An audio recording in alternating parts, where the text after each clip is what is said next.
Well, that's it. Done and dusted. It's another Toronto International Festival of Authors in the bag. It's 40th, in fact. And with that, Jeffrey Taylor takes his final bow as artistic director for the last 15 years and an integral part of the festival for 30 of its last 40 years.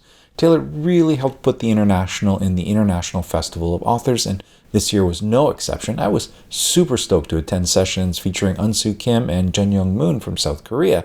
I also got a chance to introduce a session with Kyoko Nakajima from Japan, Ines Pedrosa from Portugal, and Sheroya Shalev from Israel. Not to mention attending sessions featuring authors from Norway, China, Spain, and of course the United States. But clearly there was a ton of Canadian representation, some incredible writers from Canada in attendance, including this year's Giller Prize shortlisters, Michael Christie, Michael Crummey, and Ian Williams, and past nominees, including David Sheriandi, Mona Awad, Andre Alexis, David Bezmosgis, Miriam Taves, Anna Kenneth Schofield, and Emma Donahue. So clearly my bookish cup runneth over, and just those people in attendance made for one hell of a reading list. I read a lot in preparation for this year's festival, and I was introduced to a ton of books I wouldn't have normally read, and so many of them were absolutely fantastic.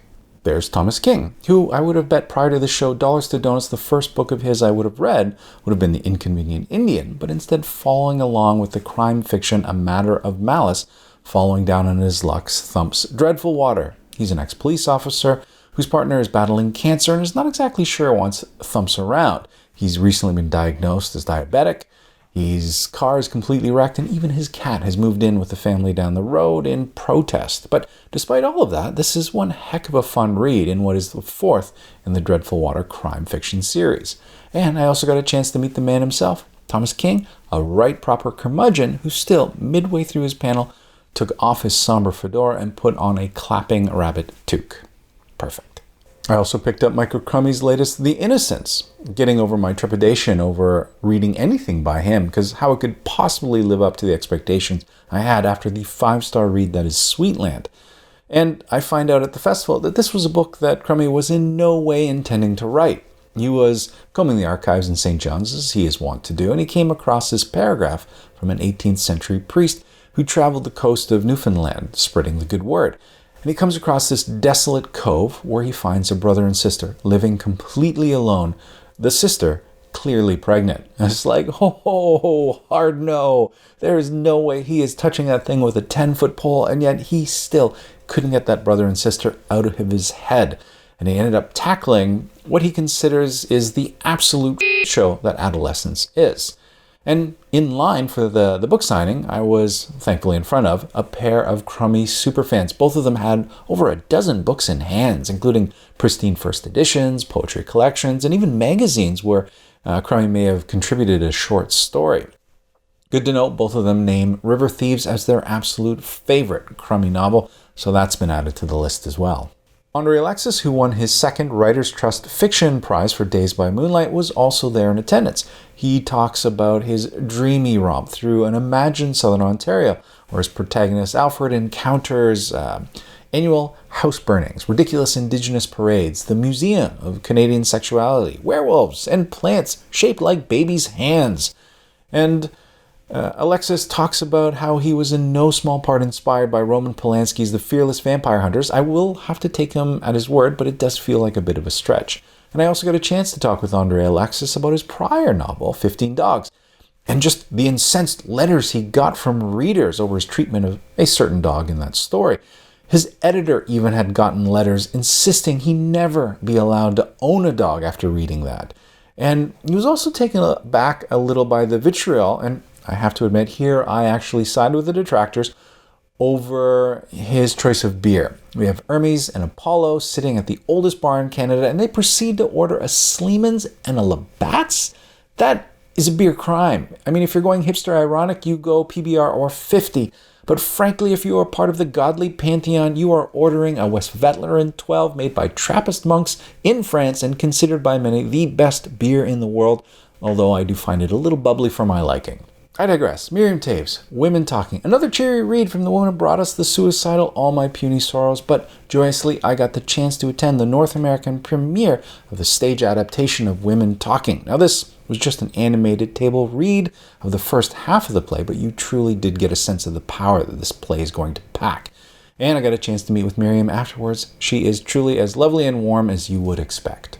And there's Ian Williams, whose Giller shortlisted reproduction I absolutely loved, but I also loved his choice of reading. For his reading, he chose a chapter where Army, short for armistice, is considering impregnation. So he's imagining a lone sperm traveling towards the uterus and going, "How you doing?" to the egg. And the ovum's like, "Not interested." And the spermatozoon is like, "Can a brother say hello?" And the ovum's like, "Hello, but really stush." And the spermatozoon is like, "Can I get a drink of water?" And the ovum's like, "Ain't got none." And the spermatozoon is like, "I thought y'all was supposed to be hospitable." And the ovum was like, "I don't know you." And the spermatozoon was like, "Stop playing, girl. You know who I am." And the ovum's like, "Army?" And the spermatozoon was like, "Who are you expecting, Bill Clinton?" And then possible impregnation scenarios involving tic tacs, doorknobs, belly buttons, and Olympic sperm. Best reading ever. Now that's just an incredible lineup of Canadian authors, but I think I would have eventually gotten around to a lot of them. The festival also introduced me to a host of authors there is no way I would have read otherwise. There is Zoraya Shalev's Pain, translated by Sandra Silverstein. And I never would have picked this up. I don't even know if I would have finished it. That first half is really this sort of overwrought emo moping of a middle-aged woman who's reconnected with her high school sweetheart that sparks this fiery infidelity. But the second half, it ends up exploring a different direction. It's about marriage, kids, pain, and sacrifice. And it really struck at the heart of middle-aged, long-married, child-having me. And I found the second half really sharp and really enjoyed the entire book as a whole. There was also Jun Young Moon, who I spent some time chatting with. Not in Korean. I don't speak or read Korean at all, much to my shame. I still have no idea what Unsoo Kim or Sora Kim Russell wrote in my copy of The Plotters, because they did it in Korean. I am sure it is a jab at my Korean illiteracy, as well as my grade school attempt at a little bit of Korean with 한국말 아주 조금만 알아요. But regardless, Jun Young Moon and I, he speaks a broken English. We managed to talk about his novel, where I admit, despite reading two of his books back to back, A Contrived World as well as Vaseline Buddha, I still don't know what to make of them. Jun Young Moon writes in this sort of stream of consciousness style where he deviates off on tangents, and there's this concerted effort to break the novel form.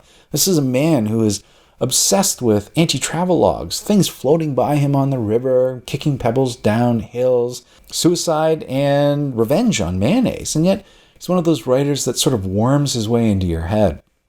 Anyhow, he insists that I check out Richard Brautigan, known as the Last of the Beats, specifically his Trout Fishing in America. So I guess that's been added to the list now. And Don Winslow with his incredibly dark Cartel trilogy, talking about Times Square drug bust gone horribly wrong when a high school friend recognizes him in the crowd and shouts his name. Or meeting Joyce Carol Oates after a life-changing literary review, the failed war on drugs, and consistently trolling Trump on Twitter. And I got to meet all of these authors, share a few words with them, and get my book signed. And I mean, I got a lot of book signs. For $18, you get to spend an hour with an author as they talk about their work, the challenges they face, and share some incredible stories. And they are, 201, fantastic. They are so patient in the face of audience questions that are more statements and weird tangents than anything incisive. Patient in the face of awkward fan interactions as they're signing their works, as the fan is just standing there mute and slack-jawed, maybe muttering nothing more than, "I really like your book." And they're so gracious and nice. They've traveled such a long distance. I mean, Inish Pedrosa missed her own anniversary to attend the festival this year. And all of this is just so incredible. And you can contrast that with something like Fan Expo that charges you $70 for a signature from Peter Cullen. And you probably don't even know who the hell Peter Cullen is. He is the voice of Optimus Prime, which is admittedly kind of a big deal. It is Optimus Prime after all, but still, $70. As far as bang for your buck, you cannot beat bookish events. TIFA was over a week of basking in bookish bliss.